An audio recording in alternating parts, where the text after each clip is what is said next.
What's up, everybody? Happy Friday. Happy Memorial Weekend.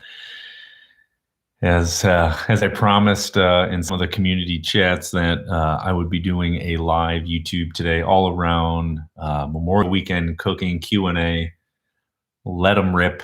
I've been doing this maybe for a year or so. Sorry, let me get comfortable. Ugh. For a year or so, where I'll do kind of a live cooking Q&A the weekend before a busy holiday, just in case y'all have any questions. I am your resource. I am here. But hope y'all are good. Hello, what's up? Thanks for tuning in. And as the questions come in, I'll just answer them. I got about 30 to 45 minutes or so.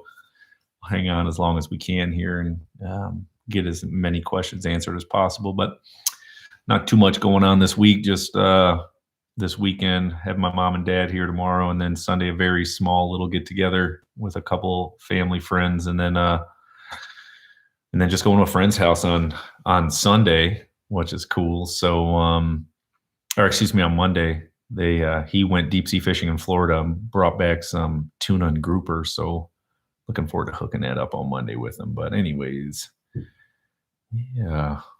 Esref, thank you. I hope I pronounced your name right. From Turkey. What's up? Thanks for the compliment. I appreciate it. Kathy, good morning from Joliet. Yeah, Joliet College does have a great culinary school. I am familiar with it. I just lived in Chicago for 12 years. We moved out last summer, but very familiar. Sam, what's up? Love you too. Appreciate you. Melanie, just found your channel through your Nice Skills video and love the way you explain things. Thanks, Melanie. Appreciate the support. Yeah, if y'all have any questions, just drop them in the comments and I'll do what I can to answer everything. So okay, John, good strawberry pie or cake ideas. Yeah. I just made, you missed it. I did angel food cake, just maybe, I don't know, maybe 4 weeks ago. And, it goes fantastic with whipped cream and fresh strawberries. Very, very easy.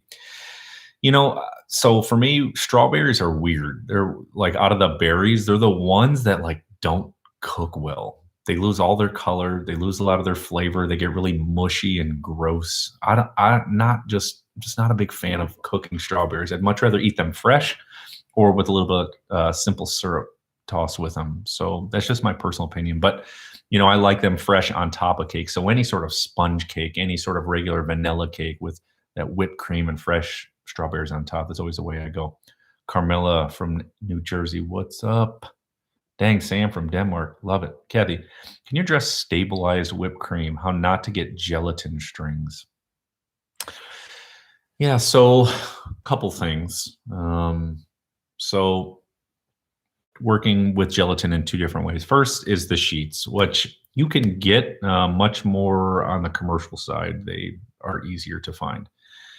So if you're getting gelatin strings, that means it's not dissolved well. So honestly, the way you have to think about working with gelatin is dissolving it in warm water and then chilling it so it will cool. Just think of making Jello pudding. The same thing, right? Hot water, Jello, put in the fridge, it solidifies. So whether using the powder or the sheets, yeah, it just has to be cold. So I guess I would ask, stabilizing whipped cream, how long do you want it to last exactly? I mean, whipped cream will hold together, for a decent amount of time, at least 2 to 3 days. After that, you probably need to re-whip it, but you can re-whip it and it's fine. So I guess I would ask Kathy, how long are you trying to hold on for? And we can address that. D. Silva, hello, chef from Naperville. What's up, Naper Thrill? Love it. What's going on, Millie? Struggled making an omelet yesterday. I think I had my cast iron too hot. What should my max heat be? Melanie, great question. Omelets don't need to cook hot. We're talking probably low to medium heat. They'll cook fast while you continue to mix. I would say maybe medium heat. Let's go a little hotter than that. The problem is with cast iron, if you want to make an omelet in cast iron, not non-stick, is that when cast iron gets hot, it stays hot. So even if you turn the heat down, takes longer than a regular skillet for that temperature to start dropping. So I would just caution on using an iron skillet with things like anything you don't want to overcook and that cooks quickly. It's like it gets you twice, right? Like it'll hit you with this is cooking very quickly, and all of a sudden it's overcooked and burned. So be careful there. I'd say probably medium. Chris, creme brulee question. Mine is coming out just a little runny, not fully set. Need to cook it a little longer? Yes, Chris, needs to go a little longer. And every oven's different. That's something that I've learned. I've had in the last 10 years, I've worked on four different kitchen sets, four completely different brands, and all of them cook completely different. It is crazy. Even my oven now, I actually have a temperature, a little thermometer, an oven thermometer I keep in the bottom because honestly, when it's like 350 in there and no fan, not convection, it's 325 in my oven. It makes zero sense. So yeah, every oven cooks different, unfortunately. It also depends on the position. If you're on the heat rises, right? Or excuse me, you're on the top rack, heat rises. So it's actually going to be hotter up top.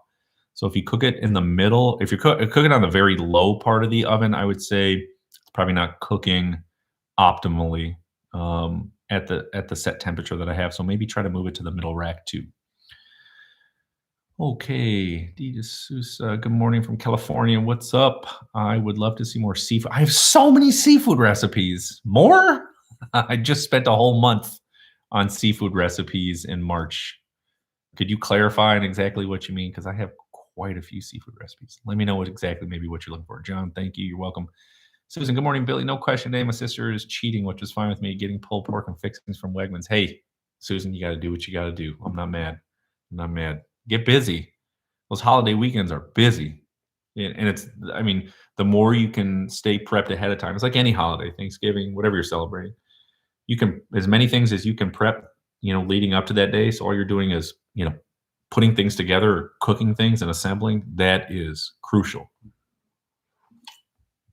Kathy, for days, as it's two of us, and I want to make something like French silk pie, and I have the whipped cream for days. What are you experiencing? Can you tell me the process you're going about it? Are you just like sprinkling? Are you sprinkling your gelatin over your whipped cream before you whip it, and then you're chilling it? Tell me your process a little bit so I can see how we can get in there and figure out how to stabilize. Because honestly, you might even think of something like cornstarch. Heat, and honestly, what I would probably do is either use cornstarch, and if you use gelatin, heat your cream up and then completely cool it, chill it, probably sit it overnight. Okay, it's going to immediately kind of tighten up like a panna cotta. Yeah, you can't do that either. Tell me the process you're doing. Let's talk through. Aaron, hello from Maine. What's up? Do you ever start chicken thighs, breasts in a cold pan, skin side down in order to render the skin more? Do you ever start chicken? Aaron, you can. I don't know why you couldn't. I mean, the problem is you got to let it cook a little longer to make sure it releases from the pan. If that makes sense. The reason people wait till it lightly smokes, your oil does before you put anything in, is one, it almost is like your safety barrier so that it won't stick to the pan. But it does. It'll cook a little quicker. But I also think you could turn down the heat a little bit more. Not necessarily starting on a cold pan, but what if you get to that lightly smoking on like a medium high, put the chicken and then crank it down to medium or low medium and slow cook and get a nice brown. Do it either way. Did you go to college? So where did you go? Timothy, I went to 2 colleges. Love that college debt. I went to Scottsdale Culinary Institute, graduated, which is insane to me, 21 years ago in 2000. And I went back to school at the University of Missouri, and I changed my degrees completely with communications. Was my major with an emphasis in video production. And then I got a minor in Spanish. John, enjoy watching your channel. Thank you for all you do for us. John, thanks for the support, my man. I appreciate you. Mona, hi, Billy. I've made the cannolis for my family. They were so happy. Oh, awesome. I love it. Yeah. If you can get that sheep milk ricotta, it just makes all the difference. It's so good. And it's funny because, I'm Sicilian, and my family, my aunt who's been making cannolis forever, she does this like milk with cornstarch mixture. And I'm like, no, we're going to do the real deal. Sheep's milk ricotta. Jan Morris Chef, I really enjoy your videos. Thanks for all the great tips and all the yummy recipes. My pleasure. If you got any questions, drop them in the questions below. Agar would make a good stabilizer. Yeah. Yeah, it could. I use the powder and warm and let it get to room temp, so still liquid, not set. The sides of the bowl and something get yeah, so this is tricky. Stabilized whipped cream is I've never had to deal with stabilized whipped cream, especially in the restaurant industry. One, because it goes through so very quickly. And if it ever got to a point where it broke, we just re-whipped it with a little bit more cold cream. So the problem is you're having is you're getting it to room temp. Um, yeah, cold. First of all, whipped cream won't whip with gelatin on the side of the bowl, and sometimes what do I want to say? Warm cream does not whip that well. Cold cream whips really well. Okay, especially to the point where you get stiff peaks enough to put on a pie. Um, I would think, like I would say, I would probably go the cornstarch route. Like that just makes more sense to me. Because the problem is if you heat up cream with your gelatin and you go to cool it, you're gonna have panna cotta, which is also a delicious dessert. Um, so you got to be careful. Let me see. Let me see here really quick. Let's just do a quick. Um, yeah. Let's see. Oh, I know them. Good friend. Yeah. Um,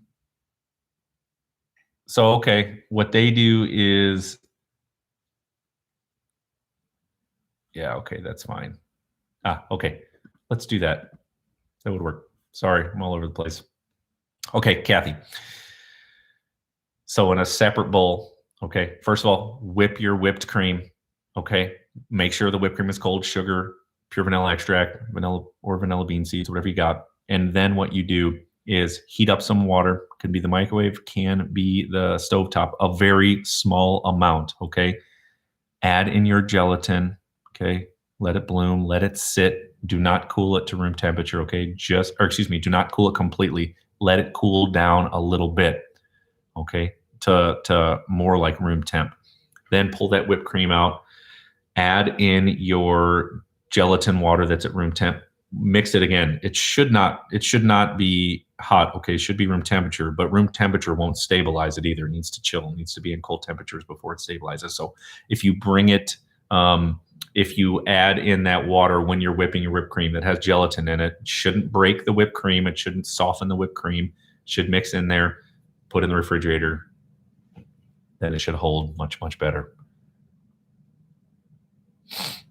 Well, the gelatin, okay, the cream is cold, the gelatin is room temp. Well, that doesn't matter. I mean, gelatin needs to be activated by heating and dissolving, and then it will continue to stabilize and activate once it's in the coolant.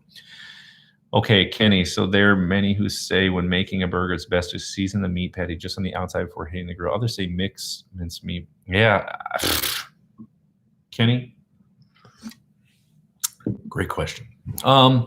Some of this is personal preference. For me, when I have like a bowl of a bunch of ground meat and I season it and I go to like make a patty and put it on the grill, I always think like, dang, did I season it enough?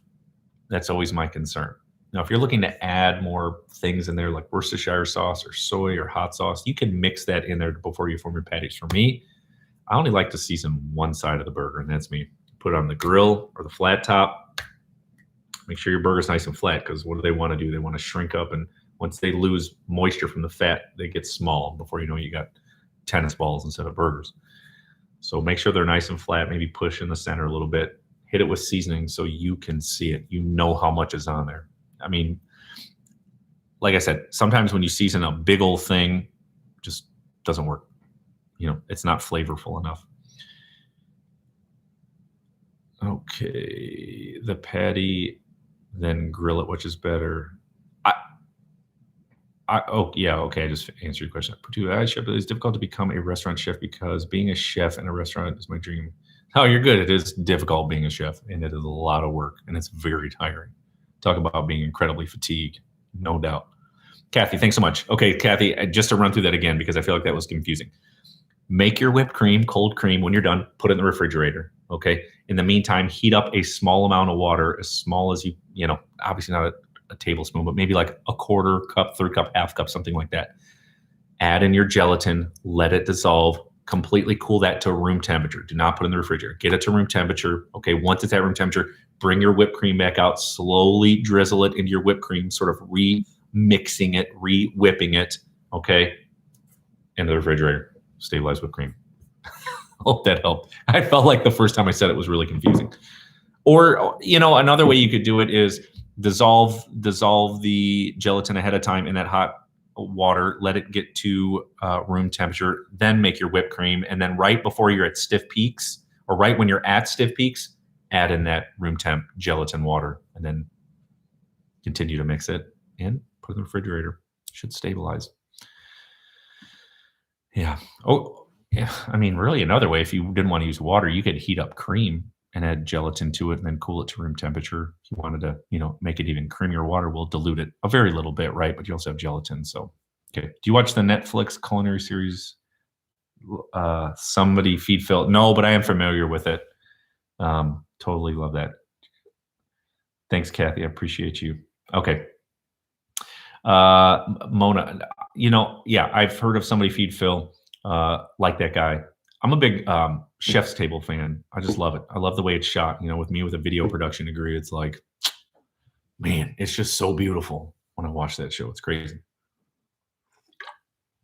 Pizza dough, bread flour, okay to use all-purpose or semolina? Also, how long do you let it rest? Yeah, I have I have a bunch of great pizza dough recipes actually in my videos. So, okay. Bread flour is great. That is honestly, I think it's in between 11 and 12% protein, which is fantastic because that's what 00 flour is, which is the Italian flour that they use. I like to do a blend of semolina and 00. I just think it's delicious. All semolina gets really hard to work with. I like to use a cut of semolina, half and half semolina 00 or all 00. Okay, Donald, I'm making pâte à choux as part of my practical class project. Any tips? Keep stirring. Keep stirring. Let me look back. Let me look back real quick. I don't know that other than that. Man, I love all these old questions, these culinary questions I haven't heard in like 15 years. Yeah, choux pastry. Yep. Keep whisking. That's probably the best advice I could give you. All right, hold on a second. I got my little secret book stash here. See if I see any tips in there. Yeah. I mean, it's really like it's cream puff profiteroles. That's usually what you make for pâte à choux. Then you pipe them out and bake them. But just keep mixing. I mean, okay. Here's great. The one thing I will say about pâte à choux is it's almost like you can always take another egg at the end for fat. You know what I'm saying? But maybe, how do I want to say this? You could maybe, how about this? If it say the recipe calls for 3 eggs or 4 eggs at the end, maybe you can push it to 5 or 6 even. It might tighten up a little bit more, but you have to think like more fat, more flavor. That yolk in there, that white in there is going to provide some goodness. So no, really, I would say follow the recipe, keep whisking, like I said at the very beginning, but maybe you can push it. Maybe you can add another egg just to make it more delicious. Make sense? I don't know. Okay, Susan, good show. Thanks, Susan. Nadia, heart back at you, my friend. Kenny, thanks. Also, what do you think a good marinade for chicken on the grill? Yeah, I'm very simplistic when it comes to marinades. I would probably even do a brine before I do a marinade. Marinade to me is like oil, garlic, a little bit of vinegar or citrus acid, and herbs and salt and pepper. I'm pretty simple when it comes to that.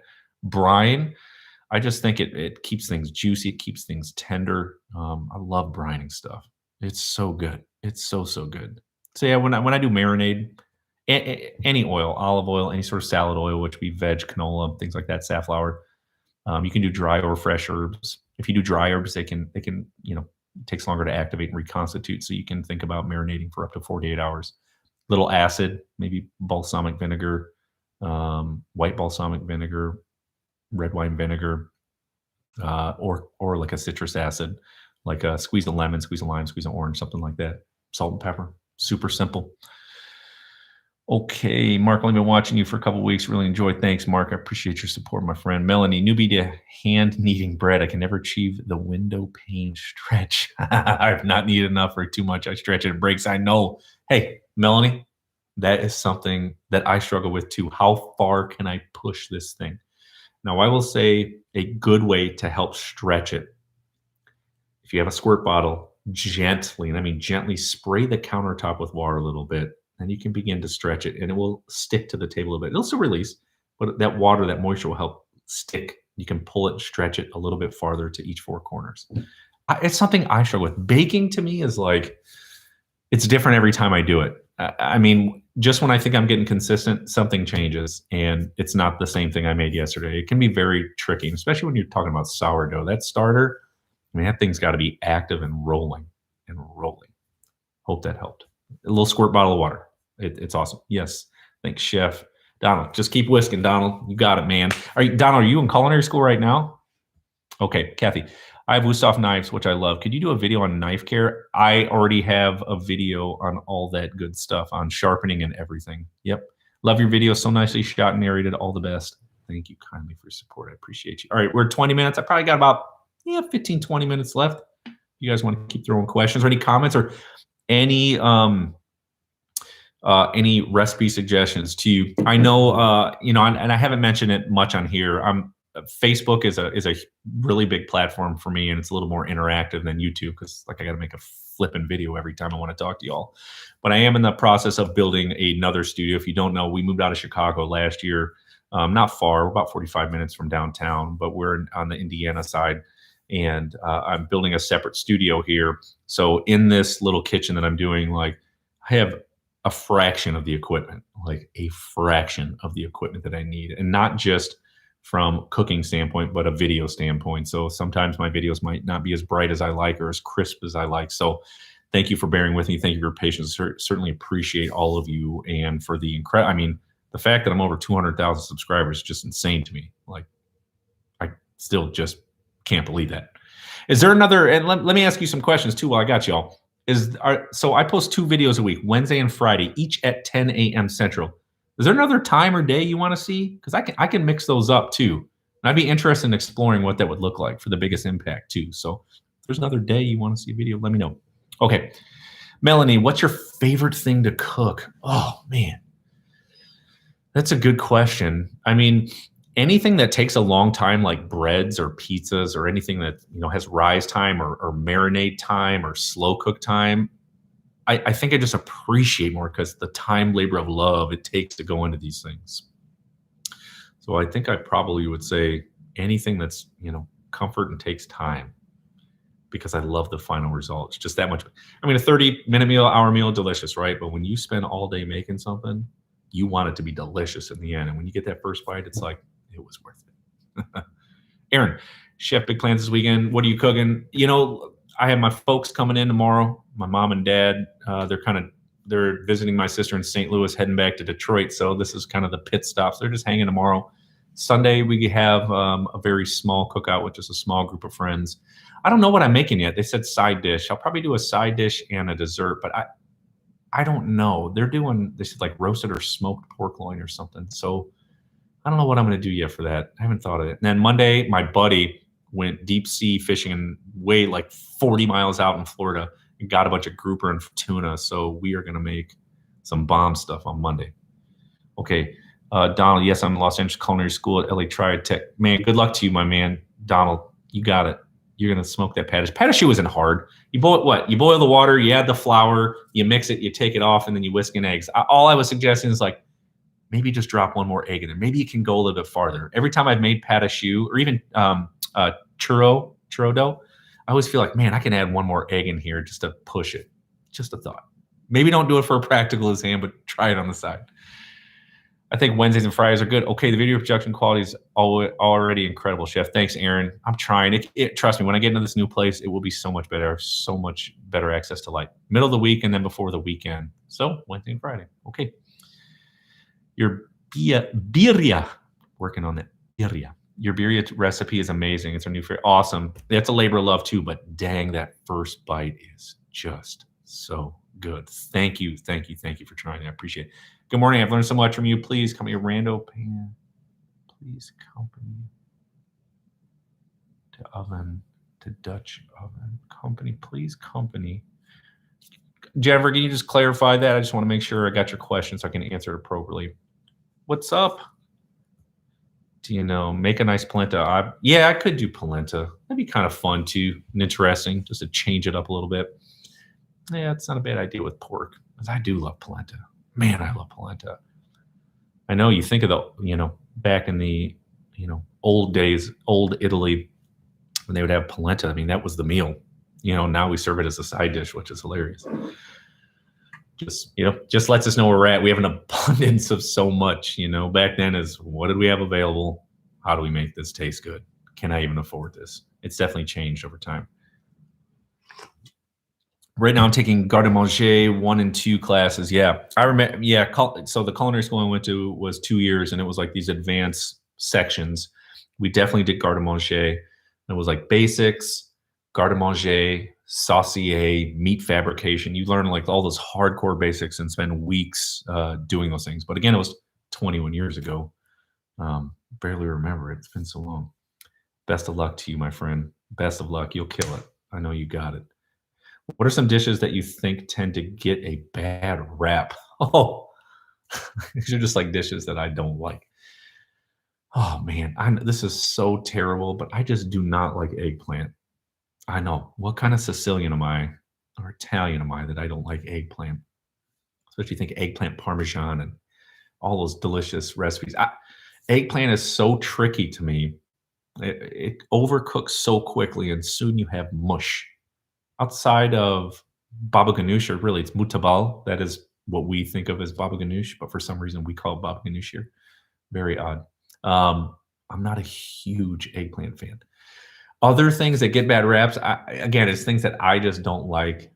I don't know. I'm just going to talk about the stuff I hated when I was a kid. And my parents used to make stuffed green peppers, and then would put rice in the meatballs. Ugh, I still have nightmares. I can't do it. I can't do it. I don't know. To me, that gets a bad rap. I don't know. I got to think about it. That's a good question. 123 Rock Fan, whatever your name is. I apologize. I just see it as your handle. That's a good question. I'm going to think about that. And I'll write it on the community page once I have some good ideas.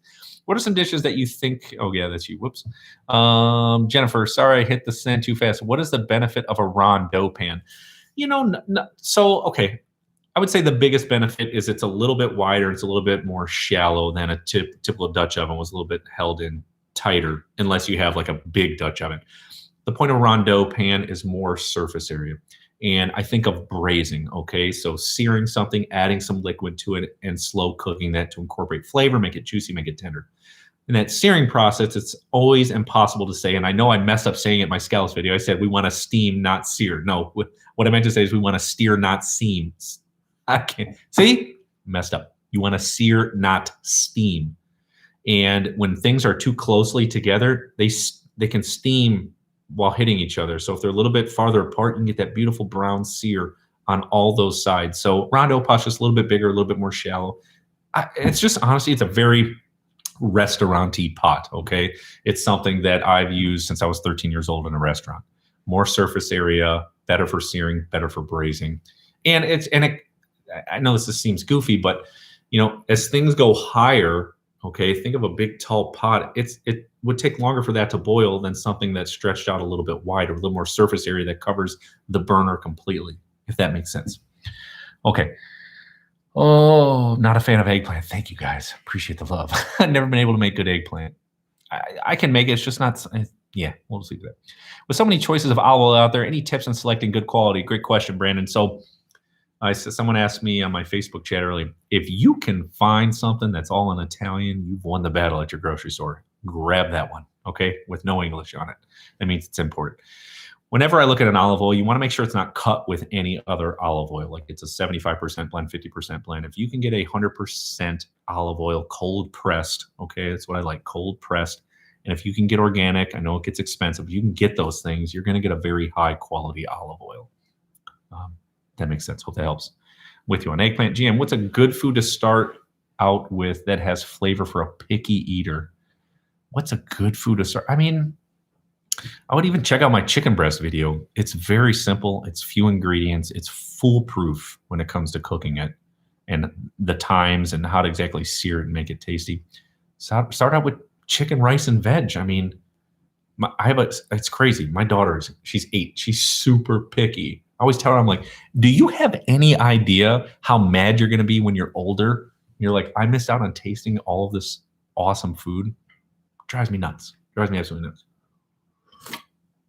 Okay, Melanie, my husband always requests eggplant parm, but I just don't like it. Yeah, chicken parm all the way, Melanie. 100% agree. Amber, hello, Billy. Love your channel. Never miss a video. I appreciate you, Amir. Thank you so much. So much for your support. Why can I not talk today? I genuinely appreciate your support. Thank you. Hi, Chef Parisi. Big fan of all your videos and how you explain your techniques. My pleasure. If you could make something about flavor profiling balancing, please. Yeah, great question. You know, there's actually a cookbook out there to me that was very revolutionary called Salt, Fat, Acid, Heat. And in everything you cook, you want those flavor combinations, okay? You need heat to create that sear, that browning, that caramelization. You need a little acid to bring out the brightness of flavor. You need salt to help season it and flavor it, and fat to provide body, to provide structure, to provide flavor. You can get a combination of those 4 things no matter what you cook. You, my friend, are going to be set. Romantic look. Where's the community page everyone's talking about? Okay, if you just go to my channel, you probably got to go to your desktop. You can probably do it on your cell phone.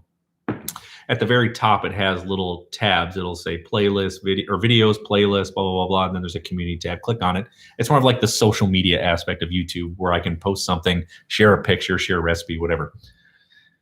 Yeah, Brandon, thanks. You're welcome. What are your thoughts on the movie Ratatouille? It's amazing. Love that movie. My daughter loves that movie too. Remy, right? That was the name of the rat. And Linguini. Good movie.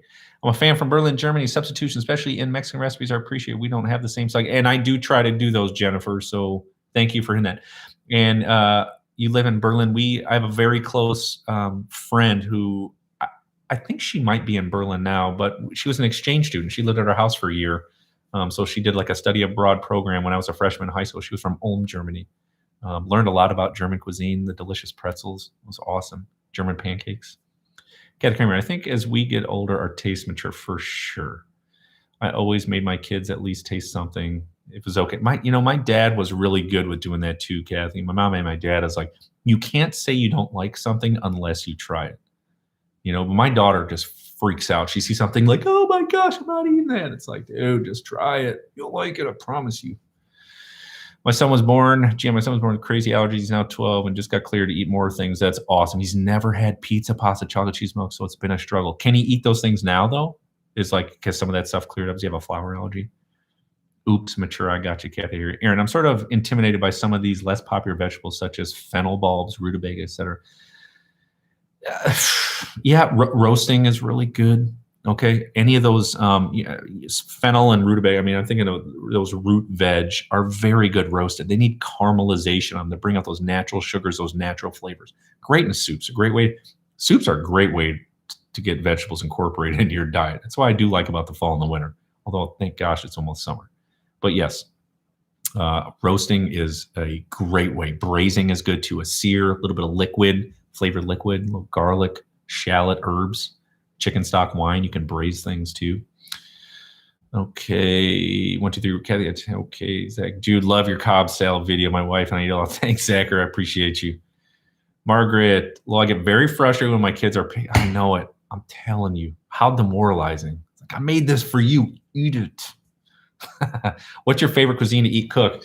I'm going to be super biased here. I'm sorry. I'm Sicilian Italian, and I just love it because so much of it is simple. You have to think of like it's peasant food, and I don't mean to be biased again, but just the way that was the way I was brought up. If you look at the classical nature of Italian recipes, 90 to 95% of them were created in this way of, what do I have available and how do I make this taste delicious? Or what is left over? How do I take that and make it taste good? I have yet to see, there are plenty of other countries that do it, of course, but man, the Italians, they knock that out. So I got to tip my hat to them. I love Italian food. I love French food. Love Mexican food. I love Southern food too in America here. Love Southern and comforting Southern food. Love it. Love Vietnamese food. Love Korean food.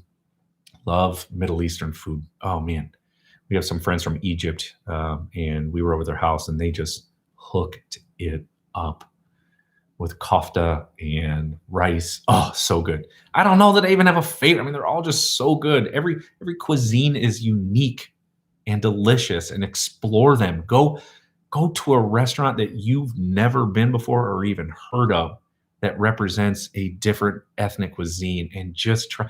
If you don't know what to get, ask them, what is the most popular dish in your culture or on this menu, and try it.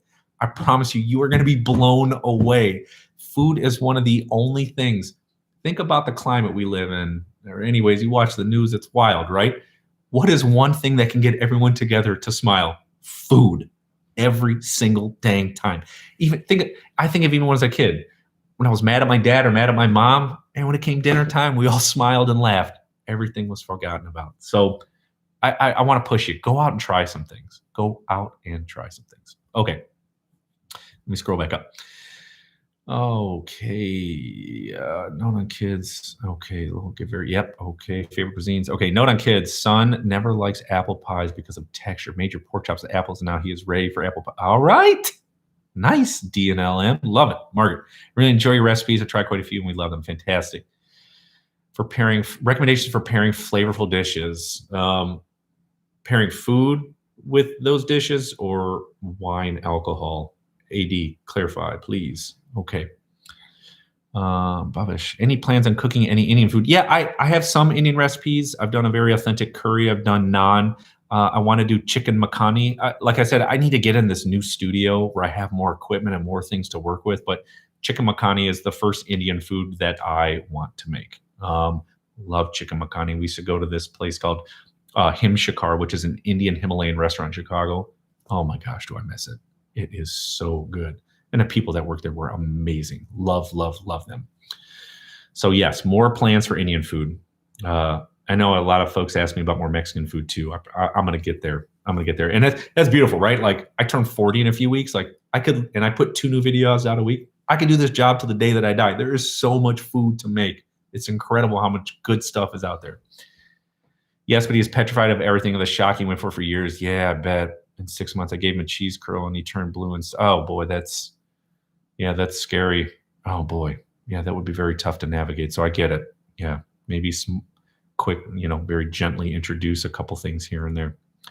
Aaron, great. Thank you. You're welcome. Round of Power Chef. When you make an angel food cake, you make your own cake flour, not an ingredient I usually keep on hand.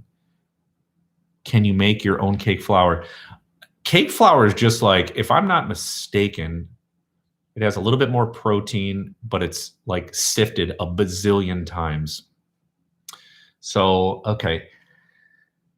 I'm gonna have to get back to you on what the conversion is. Let me see. Okay, hold on.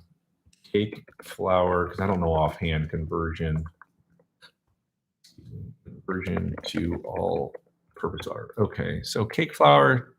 To substitute cake flour for all-purpose flour, use 1 cup plus 2 tablespoons cake flour for every 1 cup of all-purpose flour.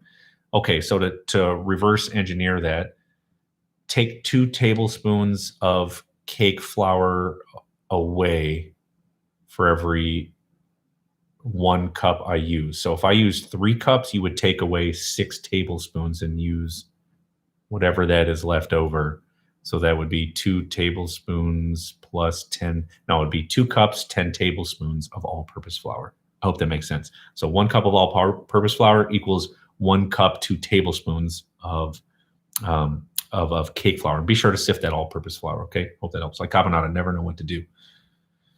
AD, I think it was on the pairing question. Hopefully you clarified. Did you mean food or wine, if you don't mind? I just was wanting to care. just wanting to clarify. Okay. Major allergy was whey. Yeah, okay, I got it. Man, that's scary. Hey, chef, thanks for all your videos. Just tried the pizza recipe. My family loved it. When cooking multiple pizzas in a row, should I add semolina flour before each pizza or just for the first pizza? And I'm guessing you mean underneath when you hit it on that hot stone. Every time, man, every time, or else it will burn up. And you got to think, like, when that dough hits that hot stone where the cornmeal or semolina is, as it cooks, it's gonna absorb quite a bit of it. So hit it every time before you cook it. Hello from the Philippines. Hello, Christine. Susan. Oh man, I miss it. Hold on, let me scroll back up. Susan, love fennel. In crudités or roasted. Yep, I'm weird. I love it. It is good. I don't like licorice though. I don't like black licorice. I know it has that taste, but to me, fennel raw is okay for me. Mediterranean is always the way to go food. Yep. Also, after cooking for 4 pizzas in a row, semolina was pretty burnt. Yeah, scrape it off. Okay, if you're on your stone, use a. I mean, what we had these big deck brushes in the restaurant industry that we could just scrape things. Maybe just use a pastry, a bench knife, or even a spatula. Maybe just scrape some of that off there and re-hit it. It can get burnt up. You're right. I would love to learn how to make a great pho. Yeah. I could do pho at some point. There's a lot going on there though, with rice noodles and beef and the broth. The broth is the center though. Your passion show, so good to see it. Okay, love your channel. Happy Comey. Thanks, Progressive Mama Bear White. Appreciate you very much. I was in Mexico on missions trip, and even though we didn't speak a common language, we were able to laugh and bond over food, and it was wonderful. Yes, Melanie. I wanted to try Russian food, but nothing in vegetarian. Honestly, I don't know a ton about Russian cuisine. My extent of it was like making borscht in culinary school. Sometimes we would have a borscht special in one of the restaurants I worked in. Probably something I should explore a little bit more. Progressive gluten-free baking options. Oh gosh. Okay, so one thing that I do stay in my own lane that is definitely not an area of expertise for me is gluten-free, because gluten-free baking, if there's not a perfect like cake 1-to-1 blend, you start getting into breads, especially ones that need yeast. You're spending so much money on these alternate flours. It gets so expensive. That is just something I do not mess with. Now, I will point you to a good friend. Her name is Lindsay Cotter, Cotter, and she runs the website Cotter Crunch, cottercrunch.com. Check her out. She does amazing gluten-free things. And not just things you look at like, oh, that's good for gluten-free. It's like, no, that's delicious no matter what. Definitely check her out and come back and learn techniques on my site. Chef, could you try making biryani? Yeah, I could do that. Yeah, for sure. Bavish, I could definitely do that. I hope I said your name right. Bavish. Major angel food cake as a gluten-free option and turned out amazing. Yeah, if there's, like I said, if there's a 1-to-1 cake blend, you're okay. But when it gets to breads and baking, whoo, especially something like croissants where you need layers and layers and layers of dough and butter. Oh, okay. Romantic. So just so you know, there may be an undiscovered area of South Indian food. Indian food, and people talk about only North Indian, like naan or chicken makhani. South Indian food is on yours. And I believe South Indian is what uses more of those green curries instead of red curries too. Yeah, I'm totally familiar with that. Hey, Chef, when the pandemic was subsided and travel restrictions have been lifted, you should come to South Africa to get the African experience and try cuisine. I would love to. I would absolutely love to. Would love to. And I agree. It's one thing I would say Anthony Bourdain was really good about traveling. Even though he didn't like it, it's funny. When you read stuff that he writes about traveling, it's uncomfortable and it's long and it's hot and it's sweaty and it changes you, and it should. I love that quote from him. But yeah, I'm sure South African, and I know very little about South African cuisine. And that's it. You know, I know a little bit about a lot. And I told this story in my Facebook chat earlier, but one thing that I don't really talk about is I was an alternate on Food Network Star 6 way back in the day. I think it was like 2010, 09. And I'm going through like all the interviewing and blah, blah, blah, blah. And I had this final interview, and like, on a scale of 1 to 10, what's your food knowledge? And I was like, 3, maybe 3. I only know a little bit about a whole lot. I don't know much about Somalian cuisine. I know very little about Peruvian cuisine. In fact, I don't know that much about Indian cuisine. I mean, I didn't grow up with it. Just like you probably don't know a ridiculous amount about Sicilian cuisine like I do. So being exposed to all those things and learning, and even when I do, another ethnic cuisine or a different country's cuisine, I try to do so much research to make sure it's to the close. It's as close to the original thing as possible. I watch videos in the native tongue, even if I don't understand it. I want to see how they do it. I can still understand the techniques, and that's what's most important. Obviously, I really hone in on those techniques to make homemade food taste better. So I try to really do a ridiculous amount of research before I make something. If I don't have experience making it, or if something I've only made one time in culinary school or at a restaurant one time, try to do a lot of research to make sure I get it right. And I usually feel like I can get pretty close based on the responses that I hear. Sometimes I'm not, but there's also a side of me, that culinary intuition from 15 years in the restaurant industry and a culinary degree, where I'm like, this is good, but I'm pretty sure I can make this a little bit better by doing this, or this. So that's why sometimes I alter it. Okay, I digress. I got about 5 minutes left. Okay, I made honey mustard roast chicken ×2. First time was great, but the last time the skin came out like rubber. Well, it sounds like you just didn't brown the skin. You didn't brown that outside coat enough. That's the first thing I'm going to guess. Xavier, greetings from Ecuador. Hello, my friend. Thank you for joining. Darlene, thank you for making us feel the cooking good as possible. It is possible. It's so possible, and you all can do it. Michael, hey, chef, love your videos. I was hoping you could do a little series or videos on easy dinners that create minimal dishes. Feels like I finish work, start dinner, clean up, and it's time for bed. Yeah, I mean, that's it. Maybe. So, Michael, I'm going to say this. I explained on my other video. When I make a specific recipe, it has to be a recipe that a decent amount of people are looking for. And the reason I say that is it takes a lot of time, takes a lot of money, takes a lot of effort to create each video, to write the article from where, the written recipe and the very intense description goes up on my blog, billyparisi.com. And I don't want to make something that only, 10 people are looking for. I want it to have life where 2-3 years down the road, people are still searching for it. It's still an applicable recipe. So I would have to see what that would look like. If you have any ideas on like easy dinner, like what that looks like, like I'm getting blown up. Sorry, y'all. One pot, whatever that is, let me know. Okay. And I'll see what I can do. Thank you. Check out Cotter. You'll love her, Progressive Mama. She's just such a sweet person. Lindsay is a very, very nice woman. Love getting a chance to chat with her. Have you done a video on Jaeger schnitzel or other schnitzels? I haven't. I have not done any schnitzel recipe. As far as German food is concerned, I definitely want to do spätzle at the very little. I don't know that I'll do schnitzel. So the summer recipes that I'm trying to do, this summer videos, I'm trying to really dedicate to summer recipes. I have a huge gap on my website and YouTube videos where I don't have a lot of side dishes. What does homemade baked beans look like? What's an awesome homemade creamy coleslaw look like? I have a vinegar coleslaw. What's a creamy coleslaw look like? What's a good potato salad? I don't have a lot of these things. I don't have a smoked brisket. I don't have I have spare ribs, but I don't have baby back ribs. So I am going to do quite a few things over the summer that are really heavy around summer foods. I want to take advantage of all that fresh produce that we have and try to take it to another level. Okay. South uses green grains and unshelled ones, like green pigeon peas use green shells, so it's mostly yellow now. Okay. You should try Ethiopia. I have had Ethiopian food. Yeah, I have definitely had Ethiopian food. We have a very close friend who is from, it's my wife's very close friend, but she was just here this weekend, and she's from Ethiopia. I've had Ethiopian cuisine at a couple of different Ethiopian restaurants, one in Chicago and one in Columbus, Ohio. It was very good. That teff flour bread. Know exactly what you're talking about. Okay. Hey, chef, can you tell your number 1 tip for baking homemade bread? Have patience. Make number 1 tip. Patience would be for sure key. Let's see here.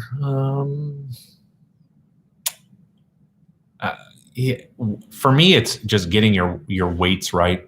Okay. Especially when it comes to bread percentages, baking percentages, making sure all those are aligned. And you'll get comfortable where you don't need to weigh stuff after time.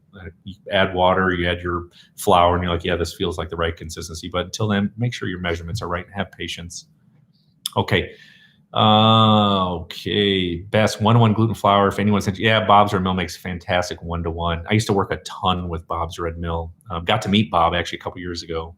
Really awesome guy. Very, very nice, genuine person.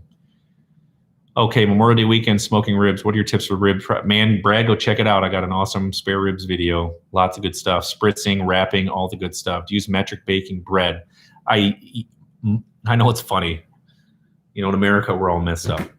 We use a little bit of everything, mostly, you know, the imperial. But I would say I use metric mostly when I bake. But if you've noticed in the last, gosh, I want to say several months, I put the metric conversion underneath the written measurement, US measurement. Okay, if you're looking for spring, summer German food, asparagus, cold ham, boiled potatoes, others cold herring with potato salad, neither my favorite, just adding the previous count. I appreciate that, Jennifer, very much. Okay, it's 50 minutes in. I got to roll. I'm sorry. I have a call in a couple minutes. I appreciate you all. Seriously, let me take a minute. I'll take a couple minutes. I don't even care. You all are the bomb. You all are amazing. The fact that there's over 200,000 subscribers to this channel is, honestly, it's something I could never, ever even imagine. It is amazing. Honestly, thank you from the bottom of my heart for your continued support. It means the world to me. If you have recipe suggestions or things that you would want to maybe see, it's hard to communicate on YouTube because I don't get to see all the comments because there's so dang many. You can check me out on Instagram or Facebook at Chef Billy Parisi. Send me a direct message. Even if I don't respond to you, or I do respond, you might take a couple of weeks. I see everything and I'll write it down and I promise I'll get back to you. And I promise awesome recipes are coming once I get this new studio up and running. That is my promise to you because I'm limited here, unfortunately. A lot of my stuff is in a storage unit somewhere. So I don't have access to the video stuff that I want to do, the cooking stuff that I want to do, but I appreciate y'all so much. If you're celebrating a long Memorial weekend, you know, huge thanks to all the brave men and women that came before us and paid the ultimate sacrifice by laying down their life for us. And yeah, just something to think about this Memorial weekend when we're in between barbecue and grilling and having a good time with family. So you all have an amazing, amazing weekend. I appreciate you all so much. Cannot say it enough. Videos every Wednesday and Friday. And of course, one last thing, go to billyparisi.com. Every single recipe that's on YouTube is on billyparisi.com in full detail, printable recipe, the whole nine. Check it out. Appreciate you all. Love you. See you soon.